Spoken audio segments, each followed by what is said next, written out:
जी बिस्मिल्लाहिर्रहमानिर्रहीम, अस्सलाम वालेकुम टू ऑल ऑफ यू। मैं हूं Ahmad Farid and welcome to campus.pk एंड बायोलॉजी की दुनिया। बेटा I am your biology instructor at campus.pk और आज की वीडियो बहुत इंपॉर्टेंट होने वाली है। जो हमारे 10th के स्टूडेंट्स हैं जिनके आज कल में एग्जाम स्टार्ट हो रहे हैं, and I understand, I hope कि आप सबकी तैयारी बहुत अच्छी होगी। लेकिन इसके साथ साथ ही मुझे और हमारी बाकी पूरी टीम को बहुत सारी इंक्वायरीज मिल रही थी कि सर गेस्ट पेपर्स पे और जो इंपॉर्टेंट सवाल हैं उन पे वीडियोस बनानी चाहिए। हमारे बाकी जो स्टाफ है वो भी दिन रात मेहनत करके वीडियोस बना रहा है, तो आई होप आपने वो भी चेकआउट की होंगी। जो हमने पहले वीडियोस बनाई थी फर्स्ट ईयर सेकेंड ईयर वालों के लिए, वो भी उन्होंने देखी होंगी और उनमें से इंशाल्लाह एक पेपर आया भी होगा। हमारे फरहान यूसुफ साहब जो हैं केमिस्ट्री के, उन्होंने माशाल्लाह बहुत अच्छे गेस्ट पेपर्स दिए। बाकी लोगों की भी इनपुट इसी तरह गई थी, तो आई होप आपने वो सारी वीडियोस भी देखी होंगी और आप इस वीडियो के लिए बहुत ज्यादा एक्साइटेड होंगे। So I am not gonna take much time of yours and I would like to start straight away.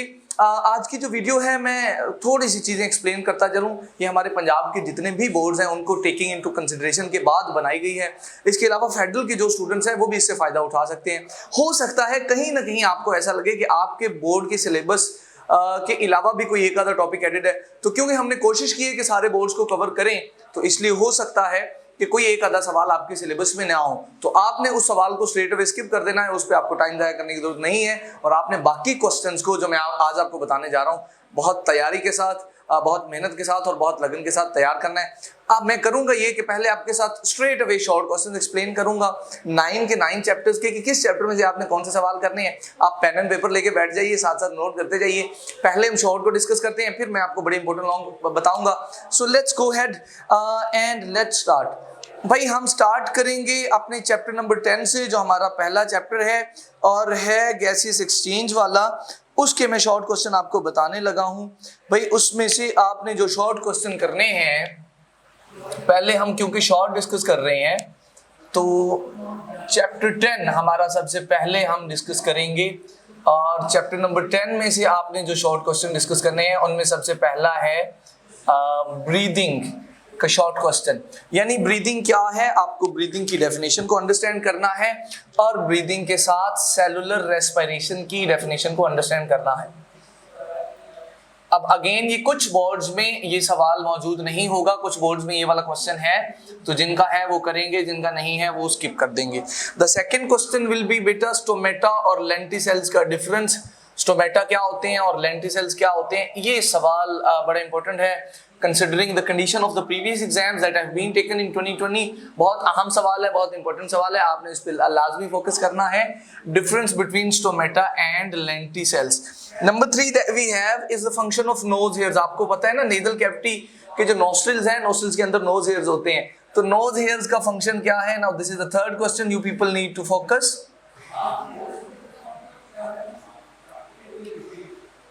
Okay, इसके बाद नंबर 4 इंटरकोस्टल मसल्स, बड़ा इंपॉर्टेंट सवाल है। इंटरकोस्टल मसल्स क्या होते हैं? भाई ये वो मसल्स हैं जो हमारे रिब्स में मौजूद होते हैं और हमारे ब्रीदिंग प्रोसेस को हेल्प आउट करते हैं, तो इनके बारे में आपने याद करना है। फिर एक हमारे पास डिजीज होती है जिसको कहते हैं ब्रोंकाइटिस। ये क्या है और इसकी टाइप्स कौन कौन सी हैं? भाई 2 टाइप्स होती हैं, आई होप आपने पढ़ी होंगी, एक्यूट और क्रोनिक ब्रोंकाइटिस। तो इन दोनों का फर्क भी आ सकता है।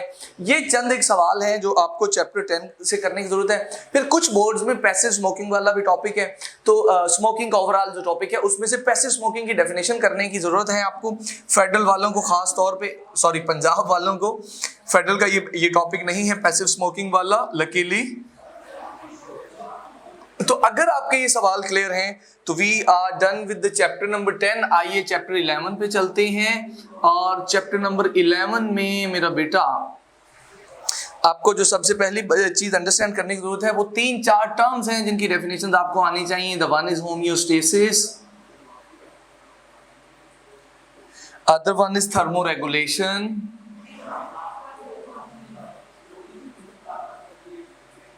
Number 3 is osmoregulation. ये 3 चीजें आपको चैप्टर 11 में से पता होनी चाहिए। इसके बाद अगर हम थोड़ा सा आगे चलें तो एक और टर्म है एक्सक्रीशन, जिसको आप याद कर लीजिएगा। ये 4 टर्म्स बहुत इंपॉर्टेंट हैं इस साल के एग्जाम के हवाले से।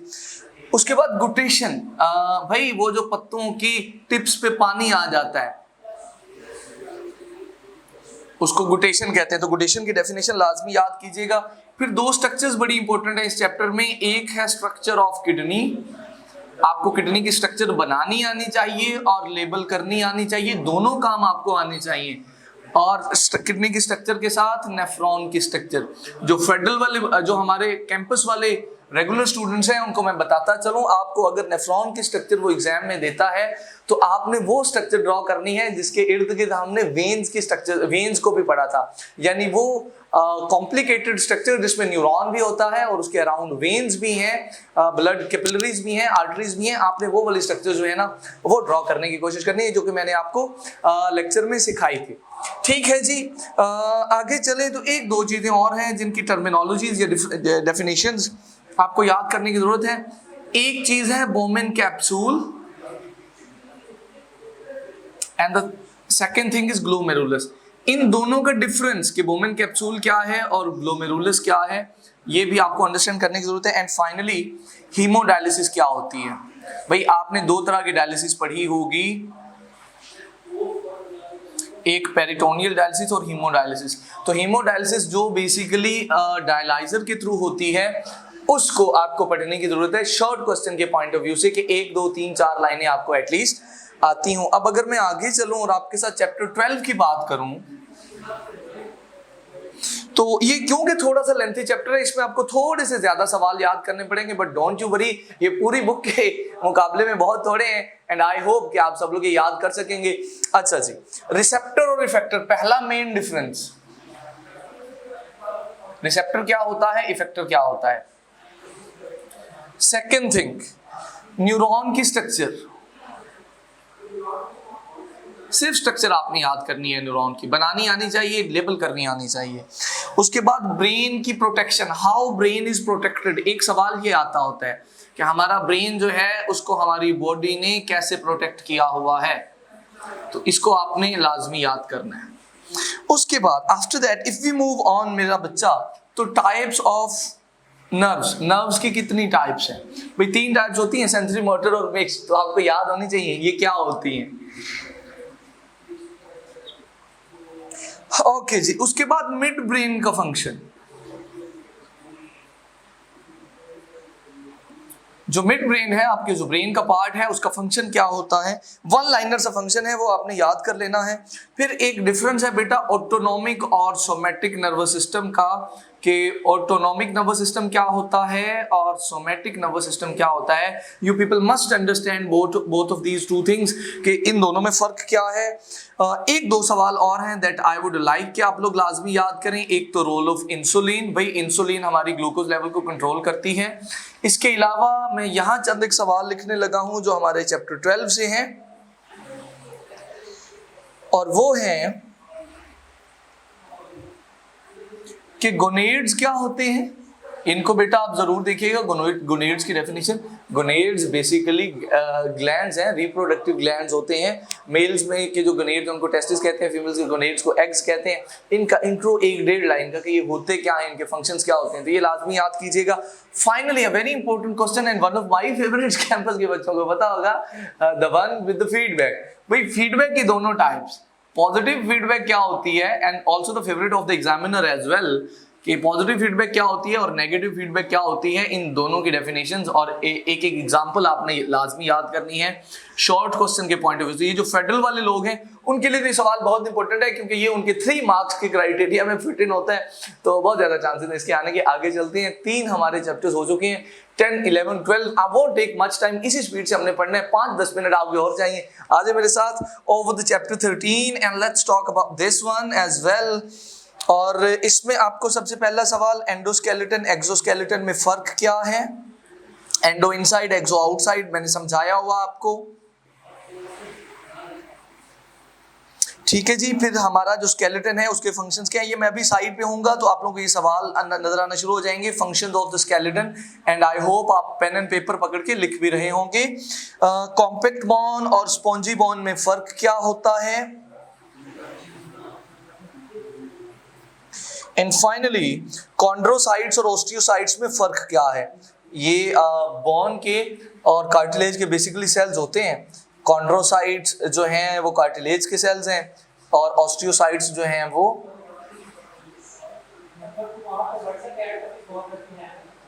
बोन के सेल होते हैं। ये लें जी, आपका चैप्टर 13 भी हो गया।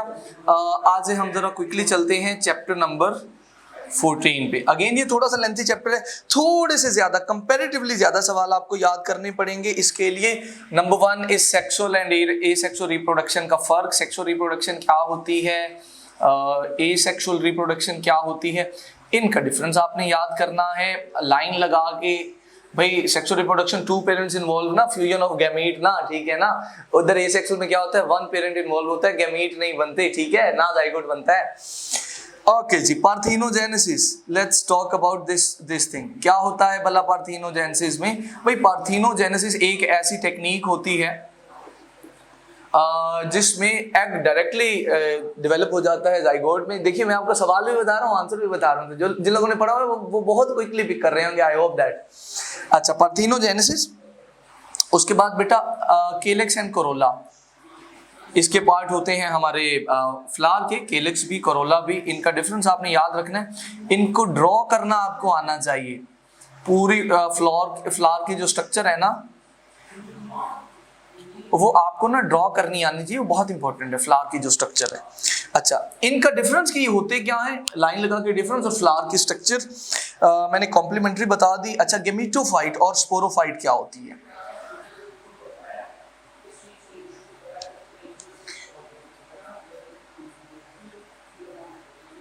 गेमेटोफाइट और स्पोरोफाइट, ये दोनों जनरेशन है प्लांट की, इनमें फर्क क्या होता है? उसके बाद एपिजियल और हाइपोजियल जर्मिनेशन, ये जर्मिनेशन की 2 टाइप्स होती हैं। इसके बाद एक दो चीजें और बेटा, टाइप्स ऑफ फर्टिलाइजेशन। फर्टिलाइजेशन कितनी तरह की होती है भाई? एक एक्सटर्नल, एक इंटरनल। एक्सटर्नल बॉडी के बाहर, एक्सटर्नल बॉडी के अंदर।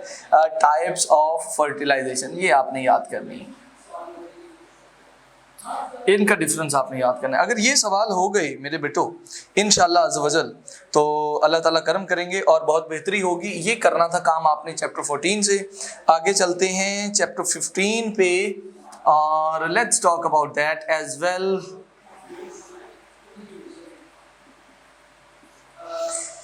भाई चंद एक टर्म्स हैं, बहुत आसान सी। ट्रेड्स होती हैं, लोकस है, जीनोटाइप है और फिनोटाइप है। ये कुछ टर्म्स हैं जो आपको याद करनी है। अच्छा, इसके साथ होमोजाइगस की टर्म, यहाँ पर टर्म्स बहुत इंपॉर्टेंट हैं इस चैप्टर के पॉइंट ऑफ व्यू से। हेट्रोजाइगस की टर्म, इसी तरह एक सवाल आता है कैरेक्टरिस्टिक्स, ये बड़ा इंपॉर्टेंट सवाल है। Characters of organism selected for genetic studies, कि जेनेटिक स्टडीज के लिए जो ऑर्गेनिज्म सिलेक्ट किया जाए उसके क्या करैक्टर होने चाहिए। वो शॉर्ट लाइफ साइकिल, वो सेल फर्टिलाइजेशन, क्रॉस फर्टिलाइजेशन भी उसको करनी चाहिए।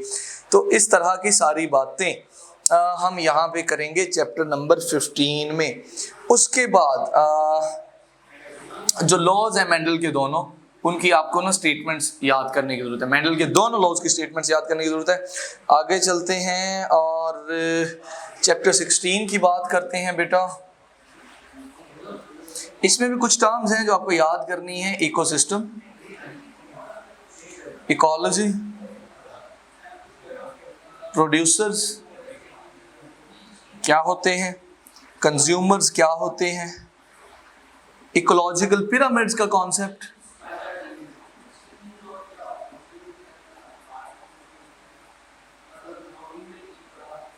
और 2-3 जो रिलेशंस हैं वो आपने याद करने हैं कि प्रेडेशन क्या होता है, सिम्बायोसिस क्या होता है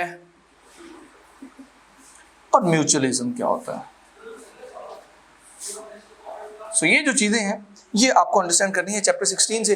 अब मैं 1 सेकंड के लिए साइड पे हो रहा हूँ, कैमरा से बाहर जाता हूँ, आप लोग जरा स्क्रीनशॉट ले लीजिए क्योंकि मैंने अभी इसको इरेज करके आगे चलना है।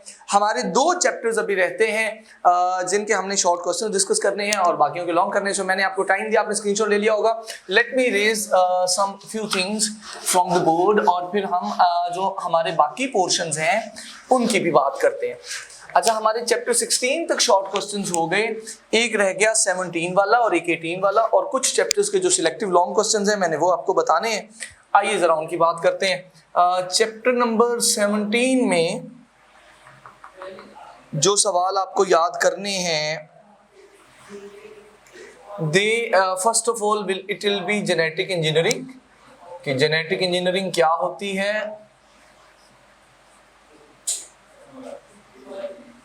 अच्छा, इसके साथ टाइप्स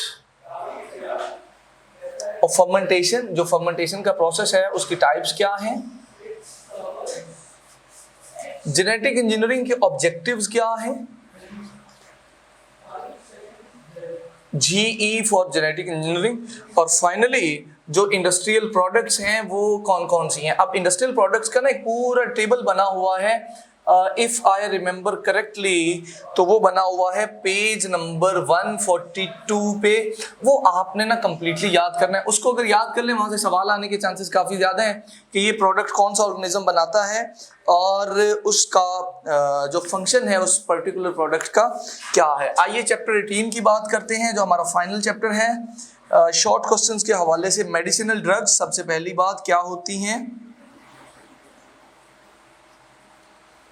उसके बाद हेलुसिनोजेंस, ये क्या होती हैं भाई। फिर दो टर्म्स हैं, एक टर्म होती है बैक्टीरियोस्टैटिक की और एक होती है बैक्टीरियोसाइडल की। इनका डिफरेंस आपको लाजमी बेटा पता होना चाहिए। एंटीबॉडीज क्या होती हैं,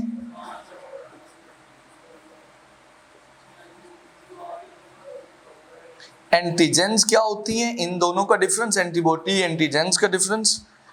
और एक छोटा सा टॉपिक है drug addiction and associated problems, इसके भी चांसेस बहुत ज्यादा हैं, बड़ा इंपॉर्टेंट सवाल है, अक्सर एग्जामिनर पेपर में दे देता होता है, drug addiction and associated problems, तो ये आपने ना लाजमी याद करना है। अब यहाँ तक ना आपके शॉर्ट मैंने खत्म करवा दिए, लॉन्ग की बात करते हैं। लॉन्ग आपको सारे चैप्टर्स के करने की जरूरत नहीं है, that's the very first good news.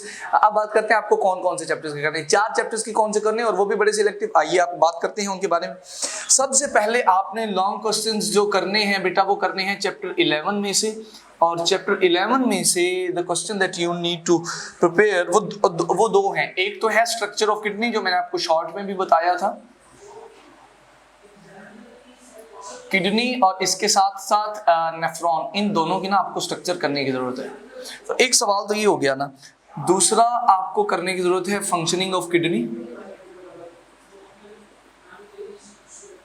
और इसके साथ साथ फंक्शनिंग ऑफ किडनी के साथ साथ एक छोटा सा टॉपिक है osmo regulatory function of kidney. अब ये 4 सवाल हो गए, ज्यादा नहीं है, सिर्फ 4 सवाल हैं एक चैप्टर में से। Osmo regulatory function of kidney, ले ये 4 सवाल यहां से हो जाए तो इंशाल्लाह आपका ये चैप्टर हो जाएगा। चैप्टर 12 जो है उसमें से आपको थोड़े से ज्यादा सवाल करने होंगे। एक तो आपको फोर ब्रेन करना होगा, आप सबको याद होगा, मैंने आपको ब्रेन का बल्कि पूरे नर्वस सिस्टम का और ग्लैंड्स का फ्लो चार्ट जो है ना ड्रॉ करके सिखाया था। पूरा बोर्ड हमने पढ़ा था कि इन दोनों पूरे टॉपिक्स को, नर्वस सिस्टम को और ग्लैंड्स को आप कैसे याद करेंगे। मेरे फेडरल वाले बच्चों को याद, कैंपस वाले बच्चों को याद होगा, आपने भूलना नहीं है। उसी तरह इस पूरे चैप्टर को रिवाइज करना है। अच्छा, फोर ब्रेन को आपने कंप्लीट याद करना है। इसी तरह पिट्यूटरी ग्लैंड जो है उसको कंप्लीट याद करना है लॉन्ग क्वेश्चन के पर्सपेक्टिव से। इसके साथ साथ थायराइड ग्लैंड तीसरा सवाल, और चौथा सवाल फीडबैक मैकेनिज्म। ये 4 सवाल जो है ना बेटा मोस्ट इंपोर्टेंट है, और इंशाल्लाह इनमें से आपका क्वेश्चन लाजमी आएगा। चैप्टर 13 जो है ना उसमें से आपको कंपैरेटिवली कम चीजें करनी होंगी। एक तो टाइप्स ऑफ कार्टिलेज वाला जो सवाल है वो आपको करना होगा। नंबर 2 कंपोनेंट्स ऑफ स्केलेटन, वो जो हमारा पूरा स्केलेटन है ना एक्सियल अपेंडिकुलर, वो करना होगा कंपोनेंट्स ऑफ स्केलेटन। और कंपोनेंट्स ऑफ स्केलेटन के साथ एक सवाल आपको और करना होगा, और वो होगा जॉइंट्स वाला। बेटा जॉइंट्स पढ़े ना आपने, तो वो जो जॉइंट्स की टाइप्स हैं 3 और जॉइंट्स की डेफिनेशन, ये सारा काम आपको करना होगा चैप्टर नंबर 13 में से। ठीक है, अब बात करते हैं एक और चैप्टर है हमारे पास जो कि है चैप्टर नंबर 14, उसकी बात करते हैं। भाई चैप्टर 14 में से आपको एक तो बाइनरी फिजन वाला टॉपिक करना है,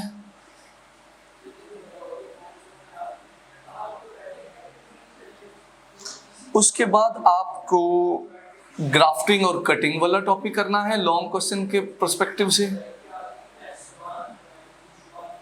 फिर आपको स्ट्रक्चर ऑफ फ्लावर करनी है जो मैं आपको वहां भी बता रहा था,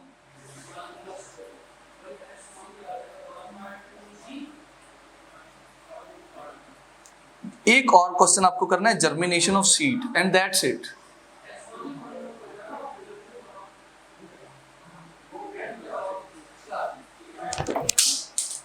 आई एम सो सॉरी, हमारी मार्कर गिर गई, हम वो उठा लें। एक सवाल रह गया हमारा, रिप्रोडक्टिव सिस्टम ऑफ रैबिट। ले बेटा, आपकी ये लॉन्ग क्वेश्चन भी हो गए क्लियर। अगर ये सवाल आप कर लेते हैं तो इंशाल्लाह 90% नंबर तो आराम से आ सकते हैं। रिप्रोडक्टिव सिस्टम ऑफ रैबिट, आखिरी सवाल, इसको आपने पूरा करना है, मेल भी करना है, फीमेल भी करना है। Okay people, this is what we have for you people today. अब इसमें हमने बात की लॉन्ग क्वेश्चंस की, हमने बात की शॉर्ट क्वेश्चंस की। तो अगर ये क्वेश्चन आप लोग कर लेते हैं तो आई होप कि हमारा पेपर जो है वो बहुत अच्छा होने वाला है। I am wishing you people a very good luck. हमारे साथ campus.pk पे और उनकी दुनिया पे जुड़े रहिए and stay blessed. Allah Hafiz.